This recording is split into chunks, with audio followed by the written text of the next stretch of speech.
السلام علیکم۔ الحمد للہ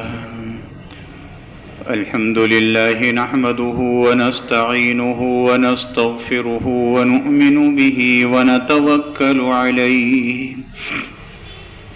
ونعوذ باللہ من شرور انفسنا ومن سیئات اعمالنا من يهده الله فلا مضل له ومن يضلله فلا هادي له ونشهد أن لا إله إلا الله وحده لا شريك له ونشهد أن سيدنا ونبينا ومولانا محمدا عبده ورسوله صلى الله تعالى عليه وعلى آله وأصحابه وسلم تسليما كثيرا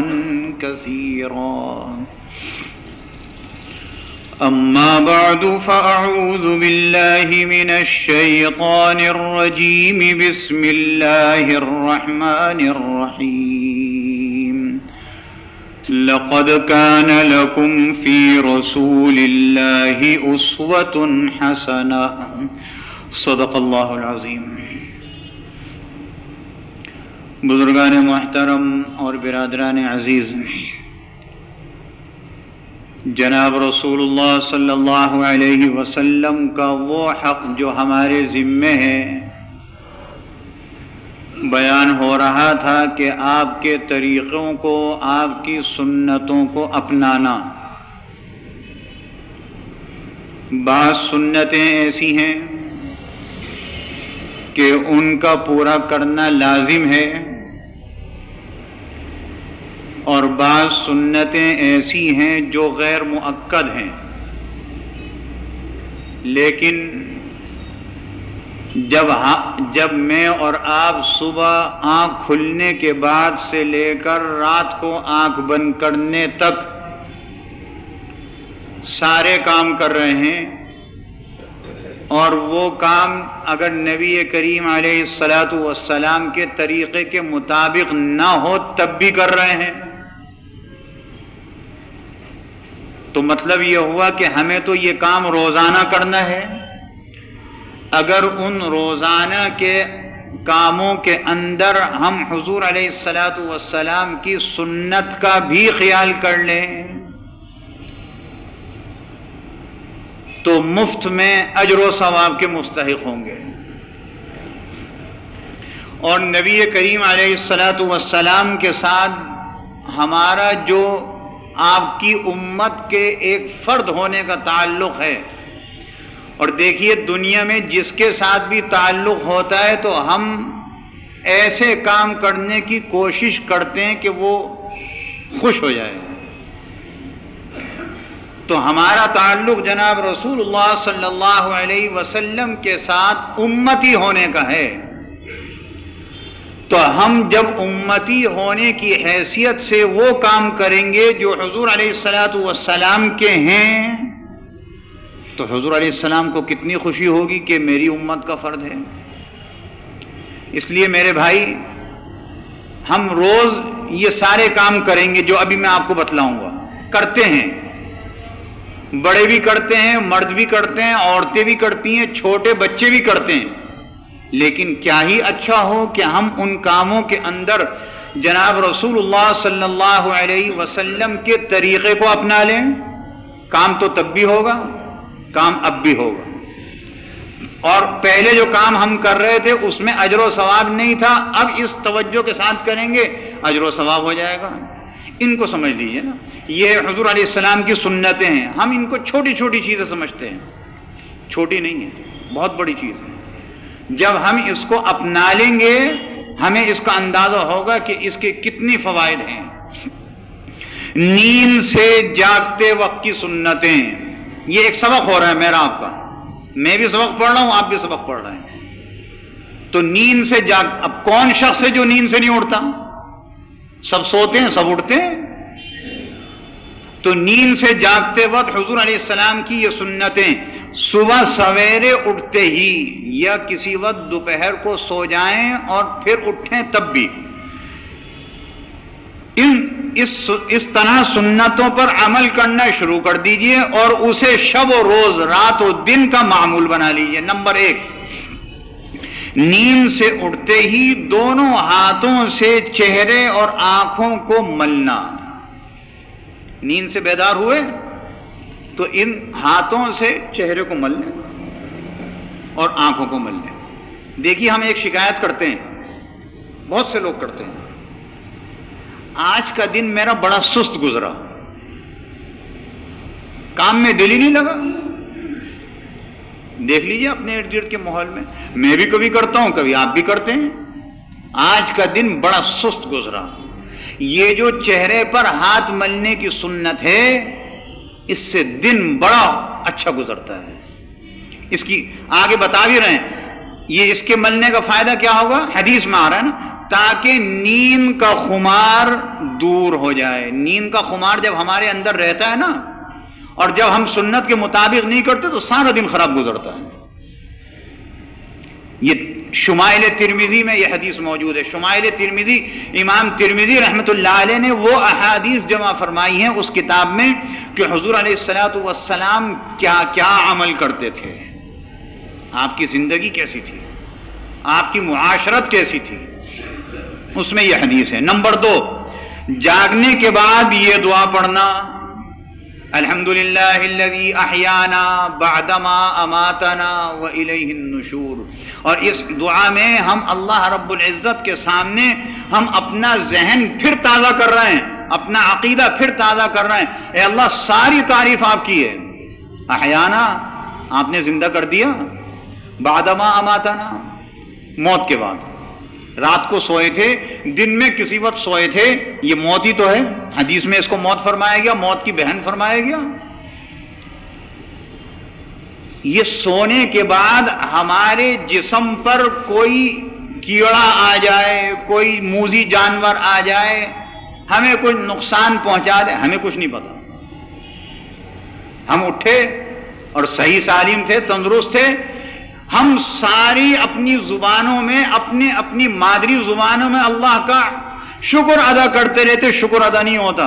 جو حضور علیہ الصلوۃ والسلام نے الفاظ سکھا دیے، اس کو پڑھ کر جو شکر کر رہے ہیں، جسم کے ہر جوڑ کے بدلے ہمارا شکر ادا ہو جاتا ہے۔ اے اللہ ساری آپ کی تعریف ہے، آپ نے موت کے بعد ہمیں اٹھا دیا۔ اچھا، یہ جو ہم موت کے بعد روزانہ اٹھ رہے ہیں، ہمارا عقیدہ یہ تازہ ہو رہا ہے، ہم سے پھر کہہ رہے ہیں وَإِلَيْهِ النُّشُورُ، ایک بڑی موت بھی آئے گی، اور بڑی موت کے بعد سو جاؤ گے زمین کے اندر جا کے، اور پھر ایک دن آئے گا کہ اللہ سب کو زندہ کرے گا، وَإِلَيْهِ النُّشُورُ، سب کو جمع کر دے گا۔ تو اس بات کو ذہن میں رکھنا، یہ جو چھوٹی موت کے بعد اللہ تمہیں زندہ کر دیتا ہے، تو بڑی موت کے بعد بھی زندہ کرے گا۔ یہ ہمارا عقیدہ تازہ ہو رہا ہے۔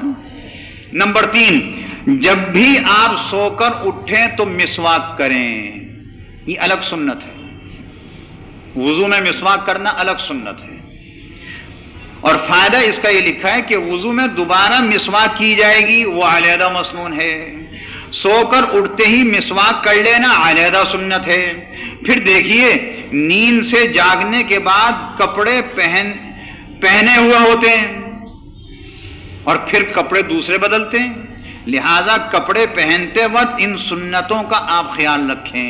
یہ آگے آ رہی ہیں سنتیں، کپڑے تبدیل کر رہے ہیں نا، سب کر رہے ہیں، لیکن اگر رسول اللہ صلی اللہ علیہ وسلم کے طریقے کو اپنا لیں، یہ کپڑے پہننا بھی اجر و ثواب کا باعث بن جائے، ورنہ کپڑے تو پہنیں گے نا، تو اس طرح پہن لیجئے، صرف توجہ کی ضرورت، اس میں کچھ چیز زیادہ نہیں لگے گی، صرف توجہ لگے گی آپ کی، اور توجہ جب ہماری ہونی شروع ہو جائے گی ان کاموں میں، تو یہ ہماری ایسی عادت بن جائے گی، ہمارا دماغ 7ویں آسمان پر ہو، کام یہی کریں گے۔ یہ چوتھی سنت کپڑے پہننے کی یہاں سے شروع ہو رہی ہے۔ پاجامہ یا شلوار پہنے تو اول دائیں پاؤں میں، پھر بائیں پاؤں میں۔ جو پینٹ پہنتے ہیں، شلوار پہنتے ہیں، پہلے دائیں میں پھر بائیں میں۔ کرتا یا قمیض پہنے تو پہلے داہنی آستین پھر بائیں آستین، پھر اسی طریقے سے جو بھی کپڑا پہنا جائے گا، صدری ویسٹ کوٹ پہنتے ہیں، شیروانی پہنتے ہیں، کوٹ پہنتے ہیں، پہلے دائیں طرف پھر بائیں طرف. ایسے ہی جوتا پہلے داہنے پاؤں میں پھر بائیں پاؤں میں. یہ ایک اصول ہے کہ دائیں طرف سے پہنیں، اور جب اتاریں تو پہلے بائیں طرف سے اتاریں، بائیں آستین اتاریں. یہ بائیں طرف کا پاجامہ اتاریں پھر دائیں طرف کو اتاریں. جوتا پہلے بائیں طرف کو اتاریں پھر دائیں طرف کو اتاریں. یہ ہر چیز میں ترمذی شریف کی حدیث ہے یہ. اور بدن کی پہنی ہوئی ہر چیز کا یہی طریقہ مسنون ہے. سردیوں کا زمانہ ہے، موزے پہنتے ہوئے پہلے دائیں پاؤں میں پھر بائیں پاؤں میں، لیکن اتارتے ہوئے پہلے بائیں پاؤں سے پھر دائیں پاؤں سے. ہم وضو کرنے کے لیے آستین اوپر کرتے ہیں نا، آستین اوپر کرنے کے لیے پہلے بائیں پھر دائیں، نیچے کرنے کے لیے پہلے دائیں پھر بائیں. یہ ایک اصول ہے حضور علیہ الصلوۃ والسلام کی سنتوں کا. 5ویں سنت، پانی لینے کے لیے، اچھا اس میں رہ گئی پہلی سنت میں. اس کے بعد عام طور پر صبح اٹھنے کے بعد پیشاب پاخانے کی حاجت ہوتی ہے، لہذا جس وقت یہ ضرورت پیش آئے تو ان سنتوں کا خیال رکھیں جو ابھی آ رہی ہیں. 5ویں سنت، پانی لینے کے لیے، ہر جگہ تو نلکوں میں پانی نہیں آتا نا، آج بھی نہیں آتا بعض گھروں میں، تو پانی جمع کر کے رکھتے ہیں. اور جس وقت کی یہ بات ہو رہی ہے پانی اس وقت اتنی مقدار میں نہیں تھا گھروں کے اندر، بیت الخلا نہیں ہوتے تھے، تو بتلا رہے ہیں پانی اگر برتن میں ہے تو اس برتن میں سے کسی چیز سے، کسی برتن سے پانی نکالیے اور ہاتھوں کو دھوئیے. اس کا بتلا رہے ہیں پانی لینے کے لیے پانی کے برتن میں ہاتھ نہ ڈبو دیں، بلکہ پہلے دونوں ہاتھوں کو پہنچو تک، یہ پہنچے یہاں تک، اس تک اچھے طریقے سے دھوئیے، 3 دفعہ دھوئیے.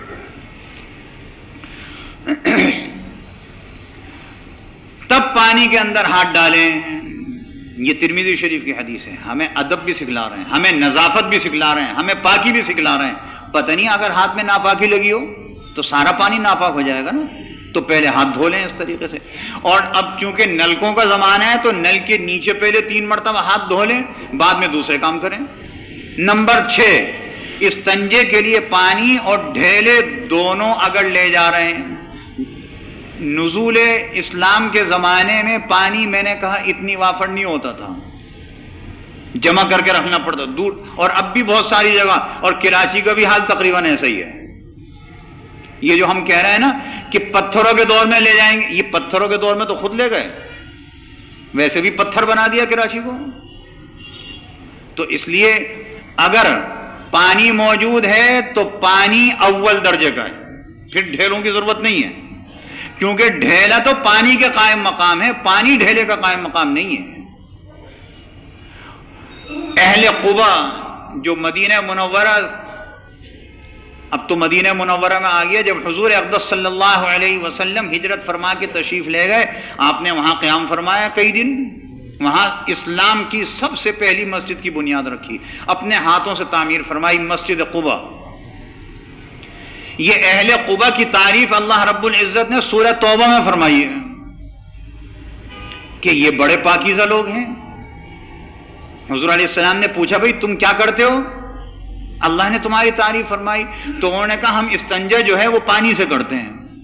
تو پانی اللہ کو پسند ہے استنجا کرنے میں، نہیں ہے تو ڈھیلے استعمال کر لیں، یہ اس کا قائم مقام ہے. ڈھیلے تین ڈھیلے یا پتھر ہوں تو مستحب ہے اگر پانی نہیں ہے. اگر پہلے سے بیت الخلا میں انتظام کیا ہوا ہے پانی کا تو کافی ہے، پھر ڈھیلوں کی ضرورت نہیں ہے. ترمذی، بخاری اور مسلم کی حدیث ہے. اب اس پر ایک مسئلہ سمجھ لیجئے. بعض لوگوں کو حضرت مولانا اشرف علی صاحب تھانوی رحمۃ اللہ علیہ فرماتے ہیں تقوی کا بھی حیضہ ہوتا ہے. یہ بھی ایک حیضہ ہے. حیضہ کھانے کا ہی تھوڑی ہوتا ہے، خالی تقوی کا بھی حیضہ ہوتا ہے. پانی موجود ہے لیکن مسجد کے اندر جو استنجا کرنے کی جگہیں بنی ہوئی ہوتی ہیں وہاں پھر ڈھیلے استعمال ہو رہے ہیں. ارے بھائی پانی ہے نا موجود، اب ڈھیلے استعمال کر کے جب پھینکیں گے تو نالیاں بند ہوں گی. اب یہ پرانا نظام تھوڑی چل رہا ہے. بلکہ ایک مسئلہ اور یاد آ گیا، میں دیکھتا ہوں یہاں پر وضو کرتے ہوئے اور بھی بہت ساری مساجد میں، اور یہاں بہت زیادہ اس مسئلے کو سمجھ لیں، سب سمجھ لیں، جو وہ چیز استعمال کرتے ہیں وہ سمجھیں. نسوار استعمال کر رہے ہیں، اول تو اس کو چھوڑ دیں، یہ کوئی اچھی چیز نہیں ہے. اگر کی ہے تو مسجد سے باہر پھینک کر آئیں، کیونکہ جناب رسول اللہ صلی اللہ علیہ وسلم نے ایک مسئلہ ہمیں سمجھا دیا کہ کوئی ایسی چیز آپ نے استعمال کی ہے کھانے میں یا ہاتھوں پر ملی ہوئی ہے جس کے اندر سے بدبو آ رہی ہے، تو ایسی حالت میں مسجد میں مت جاؤ. اور دیکھیے دو قسم کے لوگوں کا خیال ہے رکھا ہے اللہ نے اور اس کے رسول نے. ایک تو یہ کہ جو ہمیں لوگ نظر آ رہے ہیں مسجد میں، اس سے انہیں تکلیف ہوگی. اگر کوئی آدمی بہت زیادہ پسینے میں شرابور ہو اور کپڑوں کے اندر سے نہایت گندی پسینے کی بدبو آ رہی ہے، اس کو بھی اجازت نہیں آنے کی. اپنے آپ کو پہلے نظافت کرے، نظافت حاصل کرے پھر آئے. ہم سگریٹ پی رہے ہیں، نسوار استعمال کر رہے ہیں اور بلکہ منہ میں رکھی ہوئی آ کے وضو خانے میں پھینک رہے ہیں، یہ غلط بات ہے، نظافت نہیں ہے یہ. حضور علیہ السلام نے فرمایا باہر سب چیز باہر، بلکہ آپ پانی کی بوتل اپنے ساتھ رکھیں، ایسی صورت میں کلی کریں پہلے باہر، پھر مسجد کے اندر آئیں. یہ تو وہ لوگ ہیں جو یہاں پر موجود ہیں، انہیں تکلیف ہوگی. اور ایک اللہ کی دوسری مخلوق ہے جو ہمیں نظر نہیں آ رہی، وہ فرشتے ہیں. حضور علیہ السلام نے فرمایا نا، جہاں اللہ کے ذکر کی مجلس ہوتی ہے، اللہ کے فرشتے اس مجلس کے اوپر اس طریقے سے حاوی ہو جاتے ہیں کہ اس کو ڈھانک لیتے ہیں. تو اللہ اس کے رسول کی بات ہو رہی ہے نا، تو یقیناً یہاں بھی موجود ہیں. اور آپ یہ بھی تو سوچئے کہ ہر آدمی کے ساتھ دو فرشتے موجود ہیں، انہیں کتنی تکلیف ہوگی. اس لیے اس سے بھی پرہیز کیجیے. نمبر 7، جناب رسول اللہ صلی اللہ علیہ وسلم جب بیت الخلاء میں تشریف لے جاتے تو جوتا پہن کر جاتے تھے. اگر ایسے بیت الخلاء ہوں کہ جس میں جوتا پہن کر پھسلنے کا خدشہ ہو تب تو وہ الگ بات ہے، جیسا ہمارے گھروں میں آج کل بنے ہوئے نا، پھر آپ اپنی سہولت دیکھیں، ورنہ جوتا پہن کر جائیے. دوسری چیز یہ اس کی جوتی الگ رکھیے نا، اندر ہی استعمال کریں وہیں چھوڑ دیں لیکن طریقے سے. اور دوسری چیز یہ کہ جب بیت الخلاء تشریف لے جاتے تھے حضور علیہ السلام تو ننگے سر نہیں جاتے. یہاں لوگ ننگے سر نماز پڑھ رہے ہیں، کتنی دفعہ بتلاتے ہیں، کہتے ہیں ہمیں حضور علیہ السلام سے تعلق ہے. خاک تعلق ہے، پڑھے لکھے ہو لیکن تمیز نہیں ہے، بدتمیز ہیں. حضور علیہ السلام بیت الخلاء میں ننگے سر نہیں جا رہے اور تم اللہ سے ملاقات کرنے کے لیے ننگے سر آ رہے ہو، شرم نہیں آتی نا.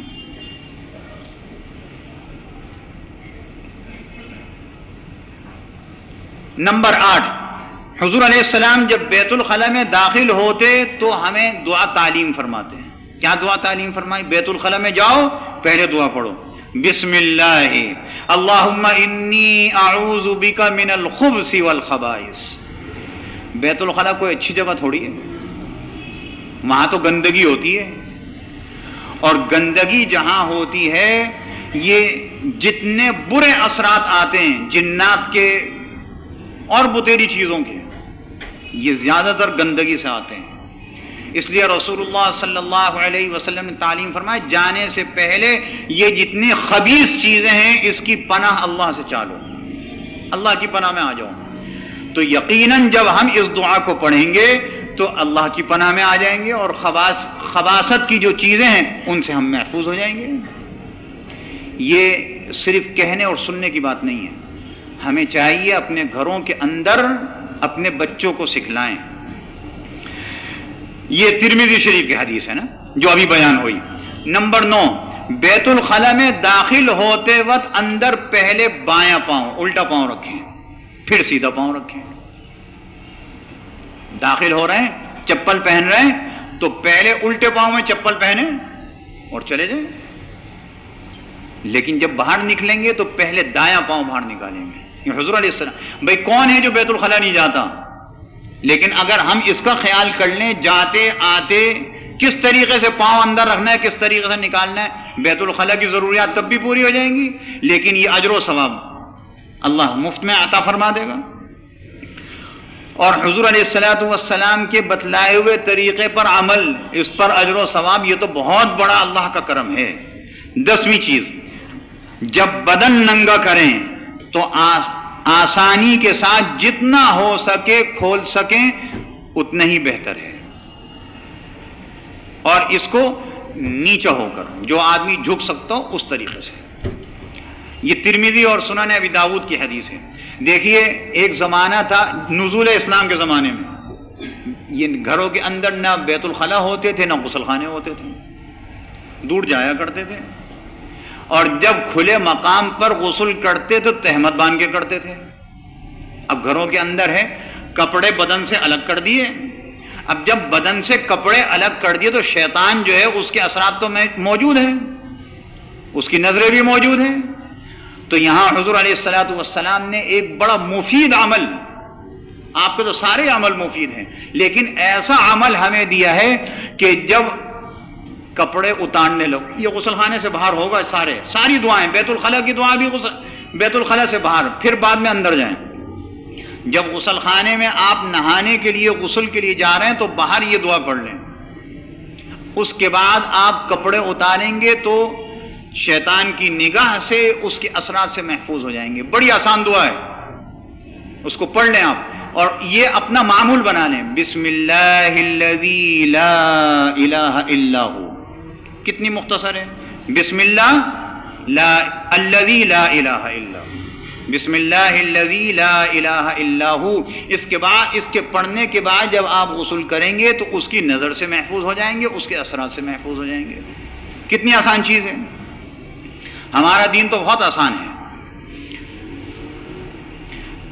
11ویں سنت، انگوٹھی یا کسی چیز پر قرآن مجید کی آیت یا رسول اللہ صلی اللہ علیہ وسلم کا نام اقدس لکھا ہوا ہو اور وہ دکھائی دیتا ہو تو اس کو اتار کر باہر ہی چھوڑ کے جائیے، اندر نہیں لے کے جائیے۔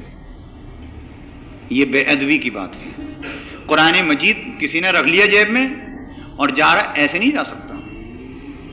تعویذات جو لوگ پہنتے ہیں اس میں اگر قرآن کی آیتیں اور احادیث مبارکہ ہیں تو وہ بالکل چھپی ہوئی ہونی چاہیے۔ موم جامہ، موم کے اندر کپڑے کو گرم کریں اور اس کے اندر تعویذ رکھ کے اس کو لپیٹ دیں۔ اب اس کو کھولیں گے تو تعویذ پھٹ جائے گا۔ اگر اس طرح نہیں ہے اور ویسے ہی جیب میں رکھا ہوا ہے تو جائز نہیں ہے، اس کو باہر رکھ کے جائیں۔ ہاں، ایک صاحب پوچھ رہے ہیں موبائل کے اندر قرآن ہے، موبائل کے اندر قرآن کھلا ہوا ہے تو لے جانے کی اجازت نہیں ہے، بند ہے تو لے جا سکتے ہیں، اس لیے کہ موبائل قرآن نہیں ہے، موبائل قرآن نہیں ہے۔ اور اس کا بھی مسئلہ آپ سمجھ لیجئے، بات آ گئی تو دیکھیے، بلا ضرورت موبائل میں قرآن مت پڑھا کریں۔ یہ اللہ نے ایک سہولت دی ہے، موبائل میں سفر میں ہیں، آپ کے پاس قرآن مجید نہیں ہے، پڑھیں، اجازت ہے، لیکن مسجد میں ہیں، گھر میں ہیں، اپنے آفس میں ہیں، قرآن مجید موجود ہے، اس قرآن کو کھول کے پڑھیں۔ کیوں؟ قرآن مجید کو جب ہاتھ لگائیں گے تو وضو بھی کریں گے، موبائل کے لیے تو وضو شرط ہی نہیں ہے، موبائل میں قرآن ہے تو وضو شرط نہیں ہے۔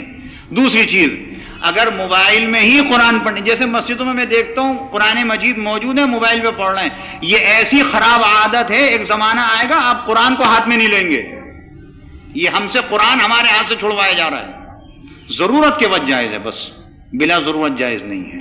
یہ حضور علیہ الصلوۃ والسلام کی جو سنتیں ہیں، اللہ ان کو ہمارے اندر پیدا فرما دے، اور بہت احتیاط کے ساتھ پیدا فرما دے، اور بہت جستجو کے ساتھ پیدا فرما دے، اور جب ہم ان سنتوں پر عامل بن جائیں تو اے اللہ جناب رسول اللہ صلی اللہ علیہ وسلم کے ساتھ جنت میں قرب عطا فرما دے۔ وآخر دعوانا الحمد للہ رب العالمین۔ سنت پر